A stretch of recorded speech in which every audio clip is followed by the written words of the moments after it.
We were taught from a young age to be nice, to be polite, don't rock the boat, don't upset people. But here's a question most people never ask. What if your niceness isn't kindness at all? What if it's fear? Fear of conflict, fear of rejection, fear of being misunderstood. Welcome back to the Marcus Allgood Show. I appreciate everybody watching and listening and sharing the show. If you get any value out of this, please share it. Please smash the like button. Give us a 5-star rating to help us move up in the ratings on the podcast. So today we're talking about being nice is often fear in disguise. And it's almost like you're just scared to have the hard conversations. So you just want to be nice. If you don't have anything nice to say, don't say nothing at all. It's one of the sayings from back in the day. You know, who knows how far back it goes, but I remember our parents saying it. And there are times when you can say nice things, and there's times that you shouldn't. But really, the best friend that you have will tell you how it really is. They're not going to just tell you, they're not the yes people. They're not just going to tell you how you want to feel. Does this look good? No, it looks terrible. Okay, it might hurt your feelings for a second, but in reality, it's actually really good for you to understand that it didn't look good. And to have that person by your side all the time to give you compliments and then to tell you the harsh truth, have those hard conversations for you. If you can have that person, you need to keep them. But this whole we got to be nice to everybody all the time. We can't say what we really feel is really getting old. So the difference between being nice and being kind. Nice avoids conflict, seeks approval, keeps the peace, suppresses the truth, protects comfort. Like we got to get into the role of telling the truth to people and telling them not really like how it is, but just the truth and how you actually feel. Like, why are you trying to mask how you actually feel just for their benefit, which you don't even know if it's going to benefit them or not?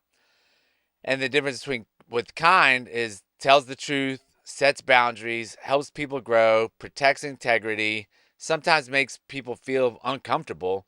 And that's what, being nice protects you from. It protects you from feeling uncomfortable from the other person. And you never know what the other person actually feels like after you say it, because most of the time you don't ever say it. And then after that, you don't ever have that hard conversation about, man, I really appreciate you telling me that. Another truth bomb that I have today is nice keeps people comfortable. Kind helps people become better.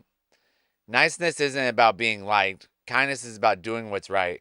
And me personally, I like to do what's right. I like to get out there and really tell people. I was at a volleyball tournament the other day, and this guy walked up and started talking about just basically we're sitting on the court that they were about to play on, and our team was about to work, and their team hadn't showed up yet. They were still working on a different court. We're all like our team's just hanging out, sitting there, and the guy just walks up, had an attitude, kind of angry, and just like, our team's about to play here, and y'all just sitting down. We ain't have any seats.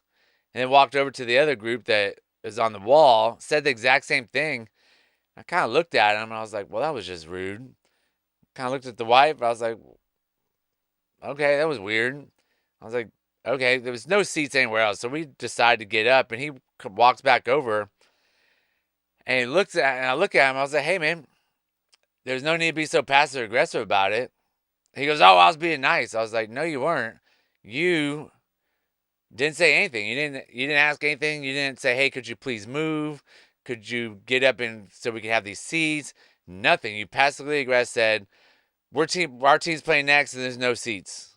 And then he expected us to do something. And I said, okay. And he kind of like tried defending his position, saying that he was being nice. And I was like, all right, man, we'll see you later. And I walked off. We all went elsewhere. Our team got up. Their team came in, which was cool. Good for them. They actually won, which was awesome. We sat there and watched them. And then he actually came back and found me after the games were over and apologized and said he should have handled it a better way. He really thanked me for going up to him and saying something. And I said, man, it's all good. We all learn from this. We're going to see each other later on, but good job. I'm proud of you for coming and saying sorry. I'm really proud of you. And if I wouldn't have said anything, if I wouldn't have been honest, it wouldn't. None of that would have happened. And he actually like sat there. He said he wanted to come during the game, but he couldn't find me. So it made him think, and being able to think about that and be the bigger person like he just did and came back and actually found me and apologized speaks volumes on the way somebody is being nice or being kind, because me being kind, saying, hey, man, you didn't have to do that, telling him the truth about being so passive aggressive and saying that he never asked to get up, really showed him that he was, you know, being rude and didn't need to do it that way. But if I was just being nice and I just wanted to avoid the conflict, I would have just walked off like everybody else did. And the other people in our group they even asked, was he rude to you? I was like, oh yeah. And I was like, I said something to him. So it really worked out in both his favor and my favor because I felt good about it. He felt good about it afterwards. And, next time we see each other, we'll probably say hi, become friends. Not friends, but acquaintances, where if we didn't say anything about being kind and telling the truth, him and I would probably be angry, and our team would be angry at their team. It just wouldn't have been a good situation because we're going to see each other for the next couple of months at these volleyball tournaments. Back to the show. Why people choose niceness. People default to niceness because it protects them from the rejection, the confrontation, the disapproval, the awkwardness, losing relationships. And even my wife, after that confrontation that we had, she said, you shouldn't have said anything. I said, no, I needed to say something. But she doesn't like confrontation, and nobody else on the team likes confrontation or the rejection or the disapproval. They definitely didn't want the awkwardness, and I didn't have a problem with it. And I felt like me going into it, I've grown from the way I used to be, where I would want to have the fear of the confrontation and the awkwardness, and just going to do what I did really set my mindset, knowing that I was on the right track, and going through these podcasts, learning all the things I've done over the 13 years has really, really paid off, and it's really making me know that this stuff really works. So if you actually like sit down, listen to these, read the books, and put in the work, you're going to be a better person in the long run. So it's emotional self-protection, where you don't want to have those feelings, but you got to have those feelings. You got to get yourself out there, but they don't last long. It's just that the more you build it up, the harder it's going to be. And then you want to stay agreeable, you smile, you say yes, but underneath that smile is anxiety. You're not trusting yourself. You're mad that you said yes when you should have said no, and you're not fully on top of your game when you're doing this kind of thing. So most people aren't nice because they're kind. They're nice because they're afraid. They're just afraid that their friend's gonna not like them because they said the truth. They're afraid that the acquaintance isn't gonna like them. There's so many different things, but if you get to the point, if that person doesn't like you after you tell the truth, not your friend anyways. Because most friends, after somebody tells you the truth, you're gonna thank them. It might take you a day or so, but you're gonna thank them and say, "Man, I really appreciate you coming to me with that. I will work on it, and let's still be friends. Let's work on these things together. You're really making me a better person, and I really appreciate that." So the hidden cost of being too nice. When niceness is driven by fear, it creates resentment, burnout, lack of boundaries, dishonest relationships, and loss of self-respect. You gotta, you gotta get, you just gotta put it out there. You gotta be the kind person. You gotta put the truth out there. Because if you keep saying yes to things that your inner voice is screaming no to, you're just not going to trust yourself anymore. You're not going to believe in yourself. You're just going to keep lying to yourself and to the other people. And once you get into that lying spree, it's just hard to jump back out. So tell the people the truth. Be kind. Be the person that you want to be. And see how you grow from there. And see how the other person grows. Every time you betray your truth to keep the peace, you will lose a little respect in yourself. And over time, that adds up. It's just like little wins over and over and over are going to be big wins, turns into a big giant win. Little lies and little betrays over time are going to keep turning into one giant big betray and one giant lie to yourself. You're just going to have to keep lying and lying and lying. It's a dangerous, dangerous slope to go down. So why people confuse boundaries with being mean. It's because really just it comes down to feelings. When someone who's always been nice finally sets a boundary, people react. Oh my God. They say, you've changed. You're being difficult. You're not the same person. And really, they're right. You're not the same person. You're no longer managing everyone else's comfort.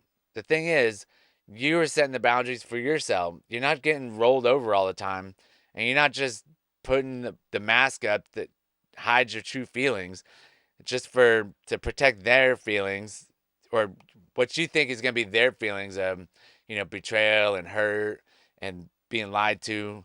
You know, it's more about what you have for yourself, like your inner being. And if your inner being can't be friends with that other person, then maybe you're not really friends. But if you're having to mask yourself to be a friend of somebody else, then that's definitely probably showing you that you might not be friends with them at all. You're just pretending to be somebody you're not. So you really need to be who you are internally and who you personally think you are. Let them see that. And if they don't want to be friends with that person, then move on. There are other people out there. The world's big. There's 8 billion people in the world. You will find your tribe at some point. What healthy kindness actually looks like is healthy kindness includes honesty, setting boundaries, respect for yourself and others, saying no without guilt, helping people grow even when it's uncomfortable. That's a really big one. And if you can't handle that, then it's going to be really hard to be a kind person. Kindness sometimes requires courage. It means telling a friend the truth they need to hear. It means walking away from unhealthy dynamics. It means choosing integrity over approval. My buddy Jack will tell me the truth on a bunch of different things. And a lot of times it's just hard to hear. I'm like, yep, oh, that was tough. And you get that real pit in your stomach and your heart almost kind of skips a beat. But after a while, if you don't think about it, then you're not going to change. But if you sit there and think about it for a couple hours and really figure out like what he was trying to say or what they are trying to say, you will probably grow from it and change from it. It's one of those things that hurts in the beginning but feels good in the end. If your kindness never risks disapproval, it might be fear wearing a polite mask. And the polite mask is not for everyone. Sometimes you have to have it, but you really need to take that mask off a lot of times just to show people who you truly are.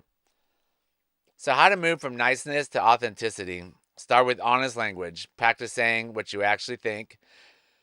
Now, you're not trying to, totally, you don't want to cuss somebody out.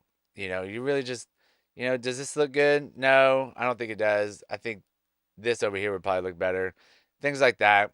Allow people to be uncomfortable. It's okay for people to be uncomfortable. It's okay for you to be uncomfortable. Their discomfort isn't your responsibility. That is an insecurity in themselves. Or if you get uncomfortable, it's probably an insecurity in yourself, and you can work on it and fix it.